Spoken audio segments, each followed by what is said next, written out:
ଭଦ୍ରକ ପୌରପାଳିକା କାର୍ଯ୍ୟାଳୟରେ ପାରିବାରିକ ବିବାଦ ଉଗ୍ର ରୂପ, ମାଡ଼ପିଟ୍ ଅଭିଯୋଗ, ଉଭୟ ପକ୍ଷର ପାଲଟା ବୟାନ। ଭଦ୍ରକ ପୌରପାଳିକା କାର୍ଯ୍ୟାଳୟ ପରିସରରେ ସୋମବାର ଏକ ଜମିବାଡ଼ି ବିବାଦକୁ କେନ୍ଦ୍ର କରି ପାରିବାରିକ ଉତ୍ତେଜନା ଦେଖାଦେଇଥିବା ବେଳେ ଉଭୟ ପକ୍ଷ ମଧ୍ୟରେ ମାଡ଼ପିଟ୍ ହୋଇଥିବାର ଅଭିଯୋଗ ସାମ୍ନାକୁ ଆସିଛି। ବାପାଙ୍କର ରକ୍ଷଣାବେକ୍ଷଣ ମୁଁ ଦାୟିତ୍ୱ ନେଉଛି। ମୋ ପାଖରେ ବାପା ରହୁଛନ୍ତି ଦୀର୍ଘ ଦିନ ହେଲା। ବାପା ବଡ଼ ଭାଇଙ୍କ ପାଖରେ ରହୁଥିଲେ, ସେମାନେ ବହୁତ ଅତ୍ୟାଚାର କଲେ ବାପାଙ୍କ ପ୍ରତି। ବାପାଙ୍କୁ ମାଇଲେ, ଖାଇବାକୁ ଦେଲେନି, ଜମି କରିନେ ବୋଲି ତାଙ୍କୁ ଇଏ ଘର ଭିତରେ ନଜରବନ୍ଦୀ ରଖିଲେ।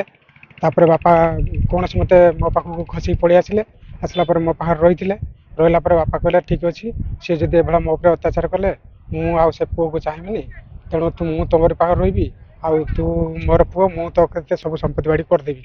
ମୁଁ ତେଣୁ ସେ କଥା ବେଶୀ ଲାଳସାରେ ନ ପଡ଼ିକି ମୁଁ ତାଙ୍କୁ କହିଲି ଠିକ୍ ଅଛି, ମୁଁ ଯେଉଁଠି ଘର କରି ରହିଛି ମୋତେ ସେଇ ଜାଗାଟା ହିଁ ମୋତେ ଦେଇଦିଅନ୍ତୁ। ସେ ସେଇଠୁ ମୋତେ ସେଇ ଜାଗାଟା ହିଁ ଦେଇଥିଲେ। ଆଉ ମୋ ଘର ଆଗଟା ଯେଉଁ ନୌଜୁରିଟା, ସେଇଟା ଆମର ବାପା 87 ମସିହାରେ ରେଜିଷ୍ଟ୍ରି କରିଥିଲେ, ନାମଜାରୀ ସେଇଟା କରିନଥିଲେ। କିନ୍ତୁ ସେଇଟା ଆମର ଗାଁରେ ଆଉ ଜଣେ ଦୁଷ୍ଟ ଲୋକ ଯିଏକି ବିଷ୍ଣୁମୋହନ ପାଢ଼ୀ, ତାର 4 ପୁଅ ନାଁରେ ସେ ଲୋକଙ୍କ ପାଖକୁ ଯାଇକି ଆଉ ଥରେ ସେ ଜାଗାକୁ ତାଙ୍କଠାରୁ ରେଜିଷ୍ଟ୍ରି କରିଥିଲା।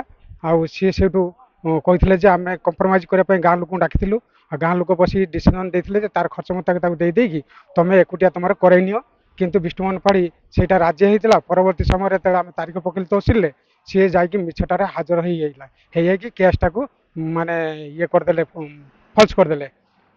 ସେଇଠୁ ମୁଁ କ'ଣ କଲି ନା ଚୁପୁଣି ରହିଗଲି। ତାପରେ ମୁଁ ମୋର ଇଏ ତହସିଲଦାରଙ୍କୁ କହିକି ସେ ଜମିଟିକୁ ବାପାଙ୍କ ନାଁରେ ପୁଣି ନାମଜାରୀ କରିକି ତାଙ୍କ ନାଁରେ କରିଲି। ଯେତେବେଳେ ମୋର ପର୍ସନାଲି 60,000 ଟଙ୍କା ଖର୍ଚ୍ଚ ହୋଇଥିଲା।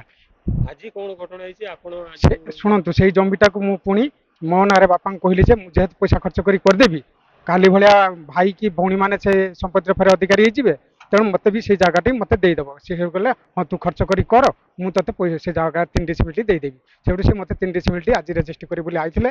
ସେଇଟାକୁ ସେଇ ଆମର ମହୁରର ଦିବାକର ପାଢ଼ୀ, ତାର ପୁଅ ଦେବବ୍ରତ ପାଢ଼ୀ ସେ ମହୁରୀ କରୁଛନ୍ତି। ସେମାନେ ଦେଖିକି ମୋ ଭାଇ ଭାଉଜଙ୍କୁ ଫୋନ୍ କରିକି କହିଦେଲେ।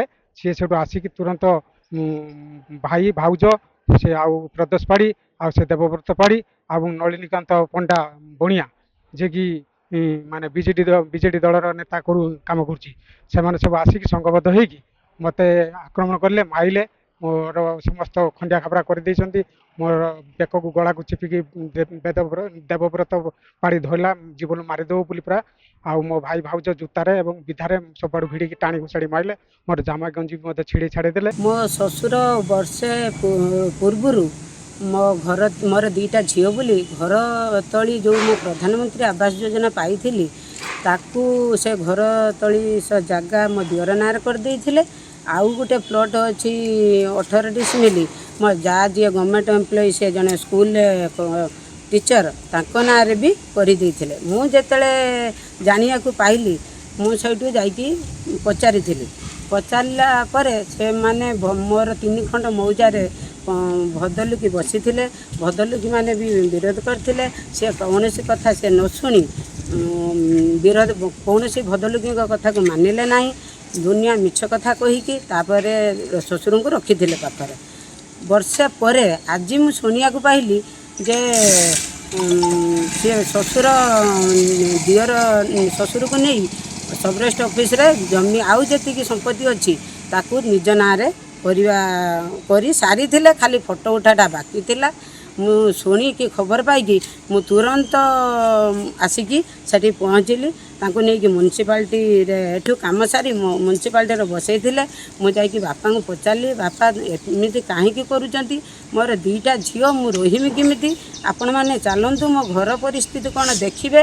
ମୁଁ ଯାଇ ଶ୍ୱଶୁରଙ୍କୁ ଯେତେବେଳେ ପଚାରିଲି କାହିଁକି ଏମିତି କରୁଛନ୍ତି, ମୋତେ ଦିଅର ଯିଏ ସେଠି ଆକ୍ରମଣ କଲେ, ଗୋଟେ ମାଇଲେ ମୋତେ। ମୁଁ ସେଠି ପଡ଼ିଗଲି।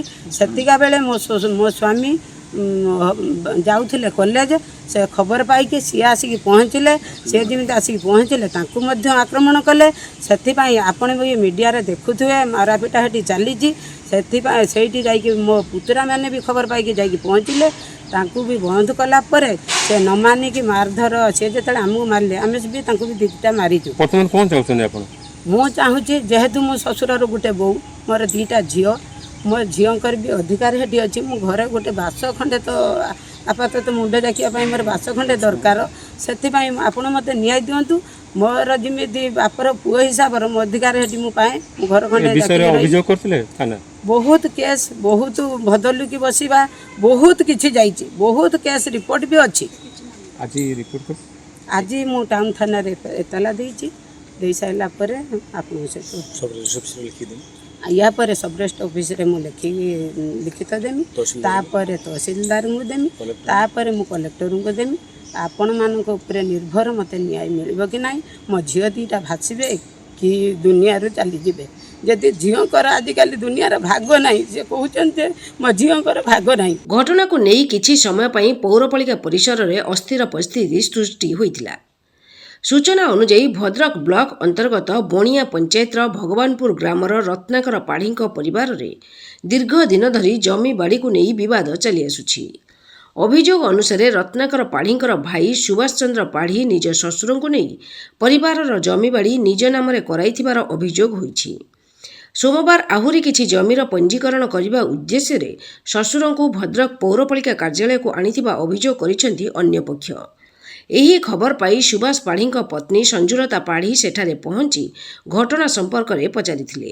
ଏହାକୁ ନେଇ ଉଭୟ ପକ୍ଷ ମଧ୍ୟରେ ପ୍ରବଳ ବଚସା ହେବା ସହିତ ପରିସ୍ଥିତି ଉତ୍ତପ୍ତ ହୋଇ ମାରପିଟ ପର୍ଯ୍ୟନ୍ତ ଯାଇଥିବାର ଅଭିଯୋଗ ହୋଇଛି।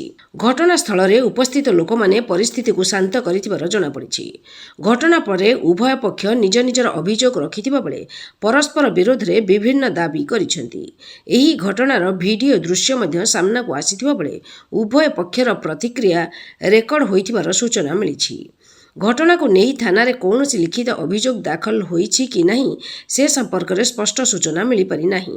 ତେବେ ଜମିବାଡ଼ିକୁ କେନ୍ଦ୍ର କରି ପାରିବାରିକ ବିବାଦ ଏବେ ସାର୍ବଜନୀନ ସ୍ଥାନରେ ହିଂସାତ୍ମକ ରୂପ ନେଇଥିବାରୁ ଘଟଣାଟି ସ୍ଥାନୀୟ ଅଞ୍ଚଳରେ ଚର୍ଚ୍ଚାର ବିଷୟ ପାଲଟିଛି।